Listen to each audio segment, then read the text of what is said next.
15. Guilt and freedom. One of the ironies of our time is the fact that humanists rail at the biblical doctrine of sin and guilt, while, at the same time, ruling by guilt. Nothing is more crippling and enervating than guilt.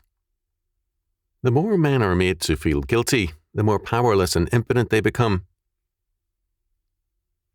I recall, during the late 1930s, a brilliant, handsome, athletic, egocentric and brutal young man who treated morality with contempt and women as playthings.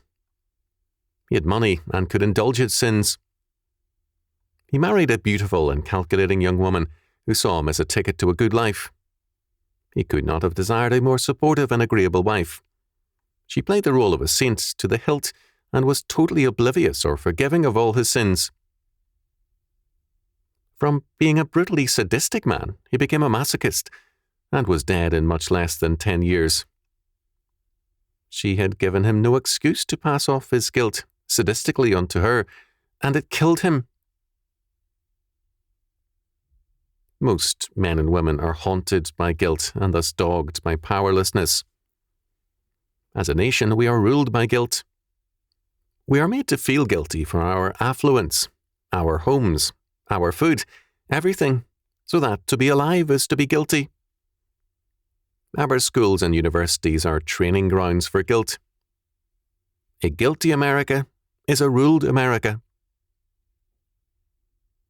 At one university campus, in speaking on American history, I referred to the cannibalism of the earlier American Indians in North, South, and Central America. The sense of outrage expressed by students and faculty was amazing.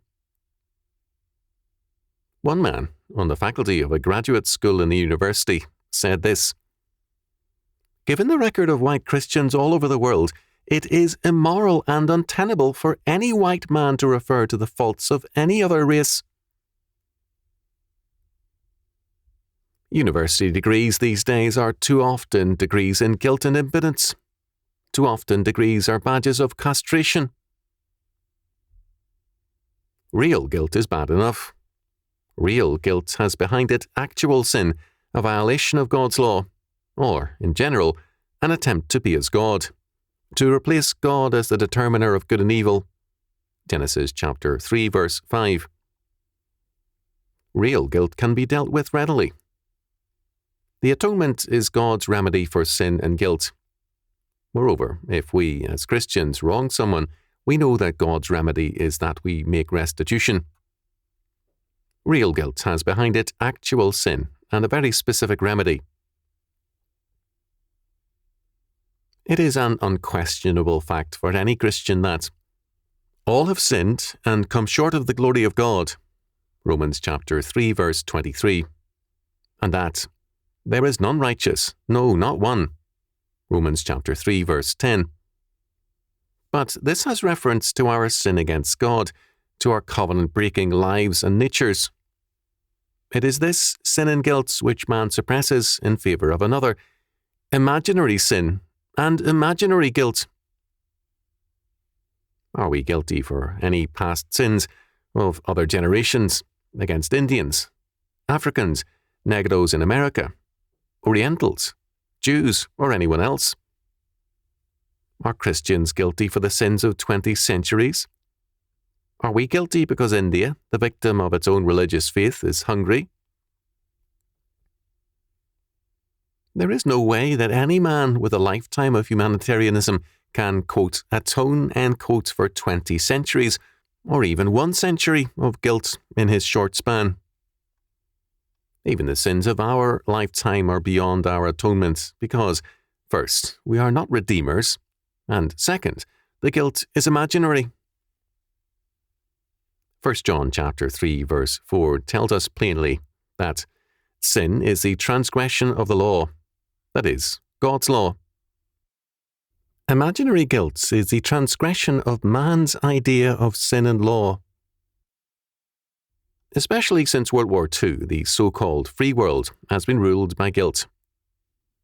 Guilty men are slaves, and they hate freedom. As a result, being slaves to sin, they are sinners before God, but imagine themselves to be sinners before men, They hate freedom. To illustrate from a number of situations, a man finds that his wife is adulterous or a lesbian, in every way ungodly, and her behaviour is common knowledge. A woman finds that her husband is adulterous or a homosexual, incestuous, etc., and his behaviour is known to many. I am thinking of a number of actual people. Friends and relatives commiserate the shocked spouse, and they express their sympathy and support. In fact, the outpouring of friendship and help is amazing and sometimes overwhelming. Then, when the innocent husband or wife takes a concrete step towards freedom, a divorce, or even a separation, all hell breaks loose.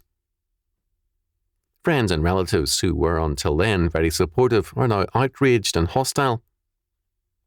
Why? Being themselves defeated, impotent, and guilt-ridden peoples, they resent anyone who moves into freedom. They are thus at war with the free. This is one major reason for the hostility to and misrepresentation of true Christianity.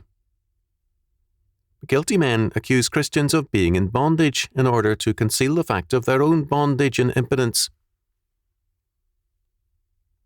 Paul tells us in Romans chapter 8, verses 1 and 2, "There is therefore now no condemnation to them which are in Christ Jesus, who walk not after the flesh, but after the Spirit. For the law of the Spirit of life in Christ Jesus hath made me free from the law of sin and death." First, Paul tells us that all who are in Christ Jesus are freed from the condemnation of sin and guilt. This freedom means that, instead of guilt-ridden lives, they live as free men, with the power of God's Spirit. Second, those who are freed from condemnation are readily identified. They walk not after the ways of the fallen humanity of Adam, but after the Spirit. The law of the Spirit of life in Christ Jesus is the life of covenant man. The redeemed man walks by faith and in obedience to God's law or righteousness, whereas the fallen man is bound by the law of sin and death. The practical consequence of the law of sin and death is guilt, real and imagined. In one way or another, fallen man has an affinity for guilt. Being guilty before God, but evading that fact, he seeks cover in guilt before men. He will often prove his nobility and sensitivity as a man by refining his sense of guilt about humanity. Guilt is thus converted into a hallmark of nobility, sensitivity, and character. These eunuchs make a virtue of their condition. However, no freedom for man and society is possible outside of Jesus Christ. "If the Son, therefore, shall make you free, ye shall be free indeed." John chapter 8, verse 36. This Christian freedom is destructive of statism, ecclesiasticism, and totalitarianism, and is therefore treated as an enemy. No godly reconstruction is possible as long as men are burdened by sin and guilt, real or imagined guilt.